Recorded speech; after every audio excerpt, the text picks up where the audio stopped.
अमृतकाल सरकार बोलती, पर यह अमृतकाल नहीं है, इसको हम कहते हैं मित्रकाल है। और इस मित्रकाल में मित्रकाल पूंजीवाद को बढ़ावा दिया जा रहा है। मैं आपसे पूछता हूं, जांच करने की बजाय इस बजट में 50 नए हवाई अड्डों की घोषणा की गई। मैं आप सब लोगों से पूछता हूं, क्या हमको इंतजार करना पड़ेगा यह जानने के लिए कि वो हवाई अड्डों का संचालन कौन करेगा? अडानी जी एक बिजनेस में एंटर करते हैं, भारत सरकार उसके 6 महीने बाद उस बिजनेस के लिए एक ब्लूप्रिंट, एक नया योजना, एक सब्सिडी, एक नई स्कीम लेके आ जाती है। उदाहरण देता हूं साथियों आपको, 1 फरवरी को मित्रकाल का बजट आया, 50 हवाई अड्डे नए अनाउंस हुए, किसको संचालन में जाएंगे हमें पता है। 14 जून 2022 को अडानी समूह ने घोषणा की कि अब मुझे हाइड्रोजन में $50 बिलियन का इन्वेस्टमेंट करना है, hydrogen as a fuel. Bharat सरकार ने राष्ट्रीय हरित हाइड्रोजन मिशन को 4 जनवरी 2023 को मंजूरी दे दी और 19,744 करोड़ रुपए का उस पर एलोकेशन हो गया। पहले अडानी स्कीम अनाउंस करता है कि मैं इस एरिया में जाऊंगा, उसके बाद भारत सरकार फंड एलोकेट कर देती है। यह संयोग है या प्रयोग है? हम देश के हर व्यक्ति की ओर से सरकार से पूछना चाहते हैं। हवाई अड्डों की बात कर लेते हैं। 6 हवाई अड्डों के संचालन के लिए टेंडर आए 2019 में, 6 के 6 एक साथ अडानी को चले गए। बैकडोर से देश का second busiest airport, Bombay airport, Mumbai airport कौन संचालित कर रहा है? अडानी ग्रुप। चलो अब बंदरगाह की बात कर लेते हैं।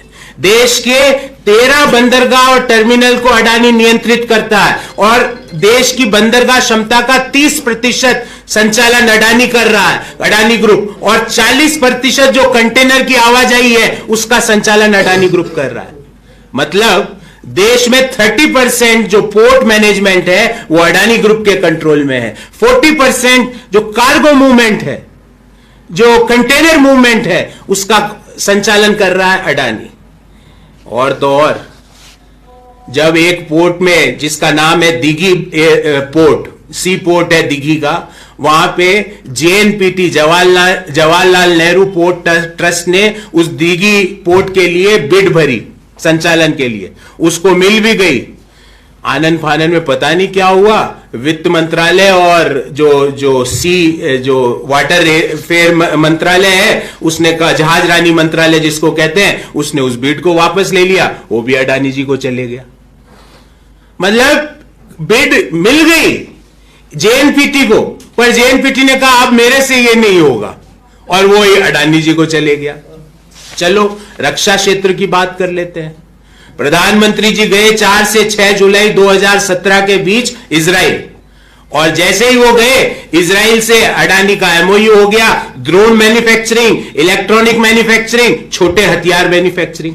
देखो, एयरपोर्ट, पोर्ट, रक्षा। चलो विद्युत की बात कर लेते हैं। यूपीए ने 2010 में बांग्लादेश सरकार से MOU किया कि हम 1320 मेगावाट का थर्मल पावर प्लांट लगाएंगे। जैसे ही मोदी सरकार आई, ये थर्मल पावर प्लांट झारखंड के गोड्डा में लगाने का काम अडानी को मिल गया।